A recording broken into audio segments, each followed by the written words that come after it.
आज दरभंगा एयरपोर्ट का 1 साल पूरा हुआ है। ये बहुत ही खुशी की बात है। और कोई चीज जब जमीन पे उतरता है और सक्सेसफुल हो जाता है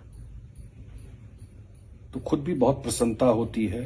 आज 5 लाख से ज्यादा लोग इस एयरपोर्ट से ट्रेवल कर चुके हैं। मुझे जानकारी दी गई कि 36 टन के आसपास शाही लीची यहां से भेजा गया। ऐसे में बहुत लोगों को जानता हूं जो कोविड के टाइम में उनके घर में परेशानी थी, देश के बाहर रहते थे और उनके घर के कोई परिजन नहीं रहे। वो लोग ट्रेवल करके बाहर से आए और सीधा दिल्ली या मुंबई से दरभंगा पहुंच गए। उनके जो भी कार्यक्रम है उसमें अटेंड कर पाए इस कनेक्टिविटी की वजह से। तो यही आने से एक बड़ा ही पूरा उत्तर बिहार, मिथिला, नेपाल का तराई एरिया, इस सारे जगह से जो एक परिवर्तन दिखाई पड़ रहा है। और आने वाले टाइम में निश्चित रूप से जब इसका नया टर्मिनल बिल्डिंग बन जाएगा, पीछे बिहार सरकार ने 336 करोड़ रुपए जारी सैंक्शन किया है, 78 एकड़ जमीन एक्वायर उसमें किया जाएगा। और दरभंगा जिला प्रशासन ऑलरेडी इसको ईयर मार्क कर चुका है। जल्दी ही इसको मेरे ख्याल से मार्च अप्रैल तक एक्वायर करके जमीन दे देगा।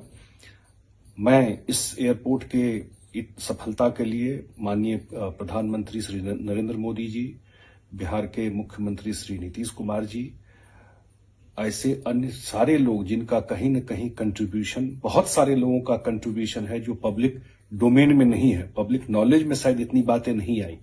होने के बाद तो बहुत बात होती है, लेकिन इस पूरा प्रोसेस में बहुत सारे लोग, उस समय के एयरपोर्ट अथॉरिटी के चेयरमैन थे, अब तो हम लोग के बीच में नहीं रहे, महापात्रा, बड़ा कंट्रीब्यूशन था उस समय उनके।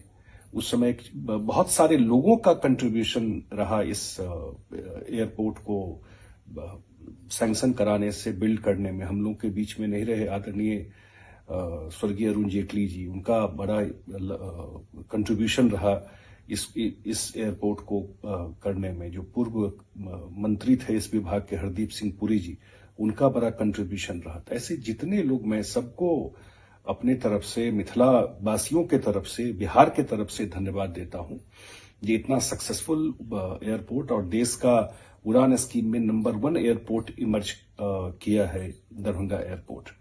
और मुझे लगता है कि आने वाले टाइम में ये जो मैंने कहा कि नया टर्मिनल बिल्डिंग बनेगा, वो पूरा का पूरा स्कोप बदल देगा वहां पर। अब उसमें 8 एप्रन जो है वो बनेगा, जहां की जो प्लेन पार्क किया जा सकता है। और उसी में आपको अराउंड 4000 पैसेंजर कैपेसिटी का टर्मिनल बिल्डिंग रहेगा।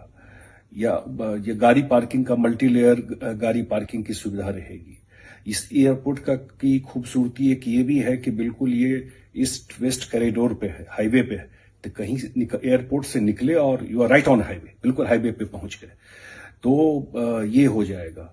कार्गो कॉम्प्लेक्स रहेगा इसमें, जो कोई भी सामान बाहर भेजना है उसके लिए। जो 78 एकड़ जमीन एक्वायर किया जा रहा है, 54 एकड़ तो इन सारे कामों में रहेगा। 24 एकड़ जमीन इसलिए एक्वायर किया जा रहा है कि उसमें लेटेस्ट आपको टेक्नोलॉजी के साथ नाइट लैंडिंग फैसिलिटी रहेगा, कि रात में भी लैंड करने में कोई दिक्कत नहीं होगी। विंटर में आप जानते हैं जो फॉग होता है, उस समय जो विजिबिलिटी को लेकर के इशू रहता है, बहुत सारा फ्लाइट कैंसिल हो जाता है। तो ये जो कैट 3 जिसको कहते हैं, ये सारा फैसिलिटी यहाँ पे हो जाएगा।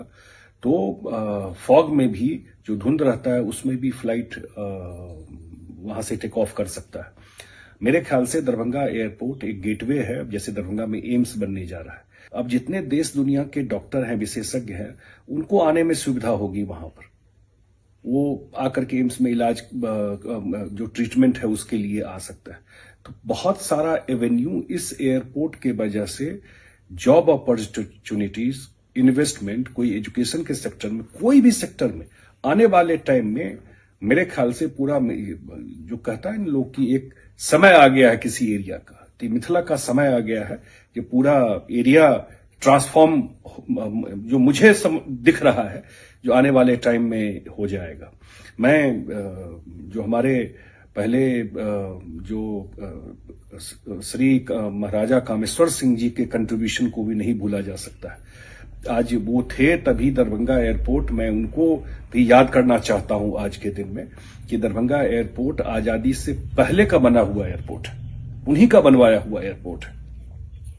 तो मैं इस आज के दिन निश्चित रूप से जो और मैं आज पॉजिटिव ही बात करना चाहता हूं, क्योंकि आप जब कोई काम करते हैं तो बहुत तरह की बातें होती है, लेकिन अगर आप बड़ा पिक्चर देखते हैं, बड़ा चीज क्रिएट करना चाहते हैं, तो आपको बहुत सारी चीजों को इग्नोर करना पड़ता है।